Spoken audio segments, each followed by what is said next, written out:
Assalamualaikum warahmatullahi wabarakatuh. Halo teman-teman, perkenalkan nama saya Najwa Alia Padilla Siregar dari kelas 11 MIA 1 MAN 1 Padang Sidimpuan. Pada kali ini saya akan menjelaskan laju reaksi mengenai teori tumbukan. Ditonton ya videonya. Saya akan menjelaskan soal mengenai laju reaksi, yang dimana soalnya ialah suatu reaksi berlangsung 2 kali lebih cepat. Setiap suhunya dinaikkan 10 derajat Celcius. Jika laju reaksi saat suhu 20 derajat Celcius adalah X molar per detik, tentukan laju reaksi pada saat suhu dinaikkan menjadi 60 derajat Celcius.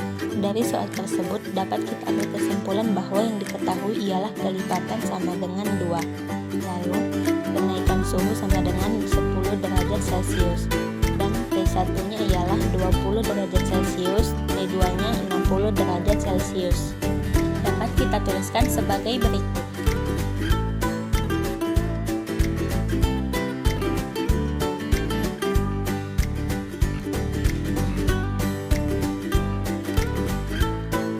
Kemudian yang ditanya ialah tentukan laju reaksi pada saat suhu dinaikkan menjadi 60 derajat Celcius.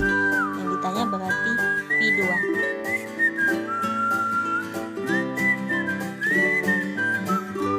Untuk mencari V2 dapat kita gunakan rumus, yaitu V2 sama dengan V1 dikali kelipatan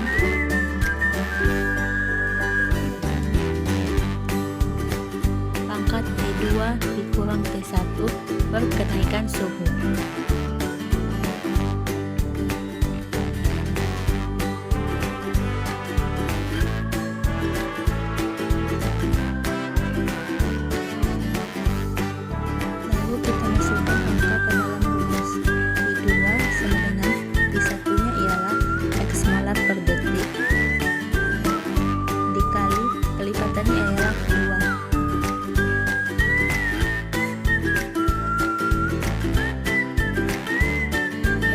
T2-nya ialah 60 dikurang 20 per kenaikan suhu sama dengan 10.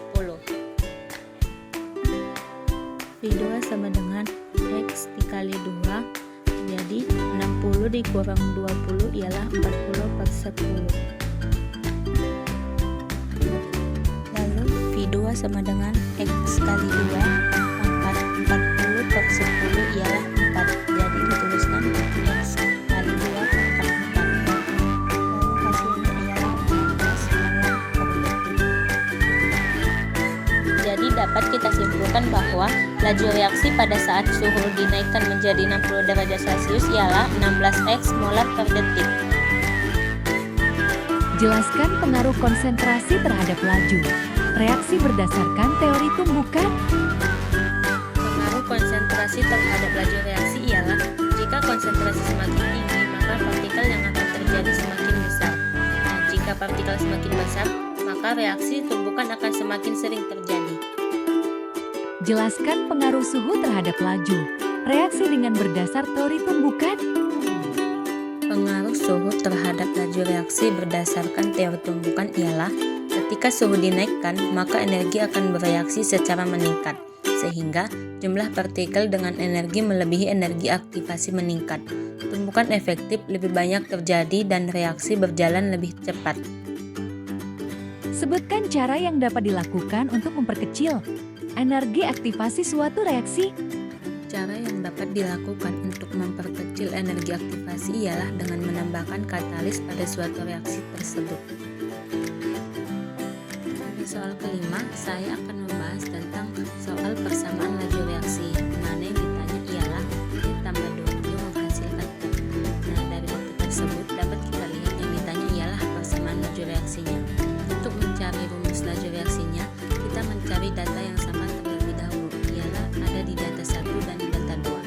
Nah, untuk menuliskan rumusnya di sebagai berikut. V1 per V2 sama dengan persamaan laju reaksi data pertama dan data kedua. Lalu masukkan angka dari data tersebut ke dalam rumus, yaitu V1 0,04 per V2 0,02. Kemudian V1 ialah 0,2 per 0,1. Kemudian Q1 0,1 per 0,1. Karena sudah ada data yang sama, lalu dapat kita coret.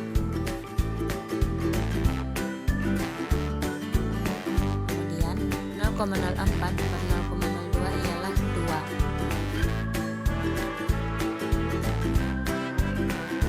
Dan 0,2 per 0,1 sama dengan 2 pangkat M. Lalu M dipindahkan ke kiri dan 2 banding 2 sama dengan 1. M-nya sama dengan 1. Nah, langkah yang selanjutnya ialah kita harus mencari nilai M. Untuk mencari nilai M, rumusnya sama dengan seperti mencari nilai M tadi, yaitu kita juga harus mencari data yang sama, yaitu di data kedua dan ketiga. Dapat dituliskan sebagai V3 per V2. Lalu sama seperti mencari nilai M tadi, masukkan angkanya.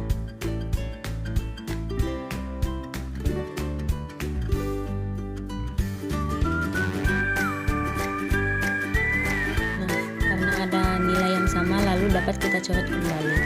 Kemudian 0,18 per 0,2 ialah 9. Dan 0,3 per 0,1 ialah 3. Jadi dapat dituliskan sebagai 3 pangkat N. Lalu agar hasil di kiri dan di kanan sama, kita menggunakan pangkat di sebelah kiri, yaitu 3 pangkat 2.